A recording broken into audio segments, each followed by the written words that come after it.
প্রিয় ভাই ও বোনেরা, আসসালামু আলাইকুম। আশা করি আপনারা সবাই ভালো আছেন। তে আমি আজকে আপনাদেরকে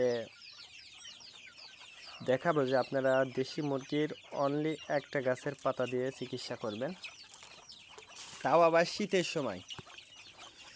তে এই শীতের সময় আপনাকে আপনার খামারের কিছু নিয়ম নীতি মেনে চলাই লাগবে। যদি আপনি আপনার খামারের নিয়ম নীতিটা যদি না মেনে চলেন, তাহলে কিন্তু আপনার খামারটা টিকিয়ে রাখতে পারবেন না। তার কারণ গরমের সময় কিন্তু আপনি হেলাফেলা করে খামারটা পরিচালনা করলেও কিন্তু সমস্যা হতো না, কিন্তু এই শীতের সময় আপনার যদি একটা ভুল হয়, তাহলে কিন্তু পুরো খামারটাই কিন্তু লসের সম্মুখীন হতে হবে।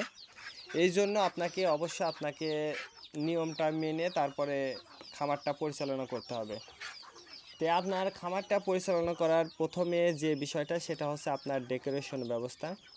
আপনার ডেকোরেশনটা যদি খারাপ হয়ে যায়, তাহলে কিন্তু আপনার খামারের জন্য খুবই খারাপ একটা অবস্থা হবে। তার কারণ আপনার খামারে যদি পালাগুলো ঢোকে, অর্থাৎ পালাটা সকালবেলা, এখন কিন্তু পুরাটা শীত পড়ছে, আমি জানি না আপনাদের অঞ্চলে কেমন শীত পড়ছে। তো আমাদের অঞ্চলে এখন ভালো একটা শীত পড়ছে, ভালো পরিমাণ শীত, ঠান্ডা অতিমাত্রায়।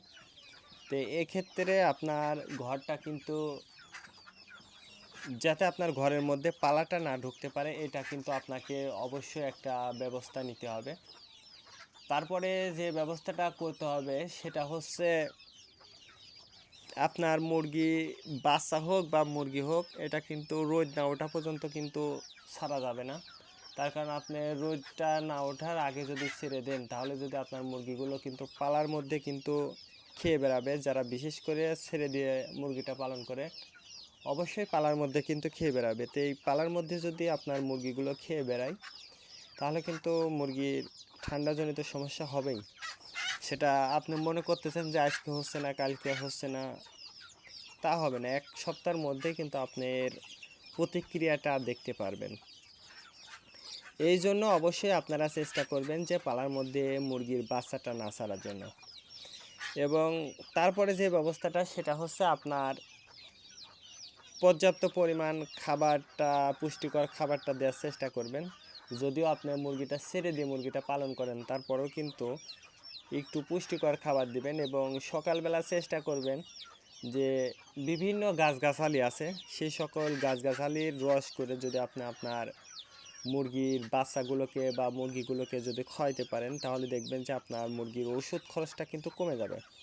তার কারণ একটা খামারে 100 গ্রামের একটা ওষুধ যদি আপনি কিনতে যান, 250 থেকে 300 বা 220 বা 150, এর নিচে কিন্তু খুব কম ওষুধ আছে।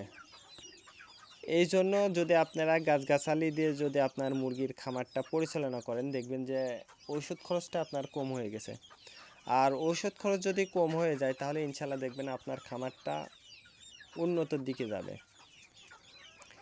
এই জন্য চেষ্টা করবেন যে সকালবেলা আপনার খামারে সকালবেলা কোনো না কোনো গাছালির পাতা দিয়ে অবশ্যই আপনারা খাবারটা তৈরি করে দেবেন। তারপরে যে বিষয়টা, সেটা হচ্ছে আপনার খামারটা পরিষ্কার পরিচ্ছন্নতা রাখতে হবে। কোনো রকম ময়লা আবর্জনা বা ময়লা জাতীয় কোনো জিনিস যাতে খামারে না থাকে। বিশেষ করে আপনার মুরগির যে লিটারটা, ওটা কিন্তু অবশ্যই আপনারা পরিষ্কার পরিচ্ছন্নতা রাখবেন। এবং চেষ্টা করবেন যে আপনার ঘরটা যাতে ভিজা না থাকে। তো অনেকেই কিন্তু কাঠের বাক্স আছে, কাঠের বাক্সটা ব্যবহার করেন। তো কাঠের বাক্সটা ব্যবহার করার ক্ষেত্রে আমি বলবো যে ওইটা বদ্ধ এবং লিটারটা নিচে পড়তে পারে না। অনেক ঘরে আছে, মুরগির ঘরে আছে যে লিটারটা কিন্তু নিচে পড়তে পারে না। আর এই লিটারটা নিচে না পড়তে পারার কারণেই কিন্তু ঘরের মধ্যে কিন্তু ভিজে যায়, এবং ভিজে যাওয়ার কারণেই কিন্তু মুরগির ঠান্ডার আরও বেশি সমস্যা হতে পারে। এই জন্য চেষ্টা করবেন যে ঘরটা সবসময় শুকনা রাখার জন্য। আপনি যদি ঘরটা শুকনা রাখতে পারেন, তাহলে দেখবেন যে আপনার মুরগির ঘরে রোগবালাইটাও কম হচ্ছে এবং মুরগির রোগবালাইটাও কম হচ্ছে। আর যারা খাঁচাতে মুরগিটা পালন করেন, যারা শহরে থাকেন, তে আমি যে গাছটা দেখাবো, এটা কিন্তু রাস্তার পাশে বা পুকুরের ধারে এই গাছটা কিন্তু বেশি পাওয়া যায়। তো আপনারা চাইলে এই গাছটা কিন্তু আপনারা যে কোনো জায়গায় রাস্তার পাশে বা পুকুরের ধার থেকে কিন্তু আপনারা এই গাছগুলো কিন্তু নিতে পারবেন। তো দেখুন আমি কিন্তু একটা পুকুরের পাড়ে থেকে কিন্তু এই গাছটা আমি আর কি নিচ্ছি। তো দেখুন এই যে গাছটা এইটাই কিন্তু সেই গাছ। তো দেখুন এই যে গাছ, এটা কিন্তু পুকুরের পাড়ে, আমি কিন্তু প্রথমেই বললাম যে আমি পুকুর পাড়ের থেকে কিন্তু গাছটা নিচ্ছি। তো আপনারা বিশেষ করে যারা গ্রামে বসবাস করেন তাদের কিন্তু ওষুধ খরচটা খুবই কম, এবং যারা গৃহিণী আছেন অবশ্যই আপনারা ওষুধ কিনতে পারছেন না বা ওষুধ নিয়ে আসার মানুষ নেই, বাজার থেকে নিয়ে আসার মানুষ নেই, সেক্ষেত্রে আমি বলবো যে আপনারা অবশ্যই গাছগাছালি দিয়ে আপনি যদি সঠিকভাবে যদি আপনার খামারটা পরিচালনা করতে পারেন তাহলে দেখবেন যে আপনার ওষুধ লাগবেই না, আপনার ঘরোয়াভাবে চিকিৎসা করে আপনি খামারটা আগায় নিয়ে যেতে পারবেন। এটা শুধু একটু চেষ্টা, প্রতিদিন শুধু একটু চেষ্টা করবেন তাই হয়ে যাবে। তো এটা দেখুন এই যে এই পাতাটা দেখুন, এই পাতাটা দেখুন এই পুকুর পাড়ে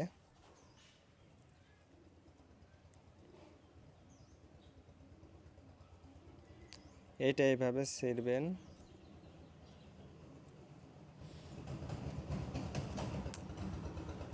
থানকুনের পাতা, এটা এইভাবে পেয়ে যাবেন। এটা থানকুনের পাতা, এটা সাধারণত পুকুর পাড়ে বেশি হয়। তাই আমরা এখন এই পাতা দিয়ে আমরা রসটা তৈরি করব। রসটা তৈরি করে আমি শুরুতে দেখাইছি আমি কিভাবে আমার মুরগিগুলোকে আমি এই পাতার রসটা খাওয়াই। আপনারা চেষ্টা করবেন যারা খাঁচাতেও মুরগি পালন করেন, অবশ্যই আপনারা যদি চেষ্টা করেন তে আপনার মুরগি একদিন খাওয়াইলে কিন্তু হবে না, অবশ্যই আপনারা 3 দিন নিয়ম মেপে যদি খাওয়াইতে পারেন ইনশাল্লাহ আপনার মুরগির বাচ্চা বা মুরগিগুলো কিন্তু সুস্থ থাকবে। এবং চেষ্টা করবেন যে এটা এই শুধু এই পাতা না, এ ধরনের যে সকল পাতা আছে অবশ্যই সব পাতা আপনার ধারণা রাখতে হবে, এবং আপনাদের অঞ্চলে চেষ্টা করবেন যে এই পাতাগুলো কোথায় আছে। বিশেষ করে এটা কিন্তু পুকুর পাড়ে বা রাস্তার ধারেই কিন্তু এই পাতাগুলো হয়। দেখুন আমার এটা রস তৈরি করা হয়ে গেছে। তো অনেকটা বঙ্গভেট ওষুধ আছে, সেই ওষুধের মতো লাগছে আর কি। তো ভিডিওটা কেমন হয়েছে এবং কে কোন জেলা থেকে ভিডিওটা দেখছেন অবশ্যই কমেন্টের মাধ্যমে জানিয়ে দেবেন। আজকে এ পর্যন্ত ভালো।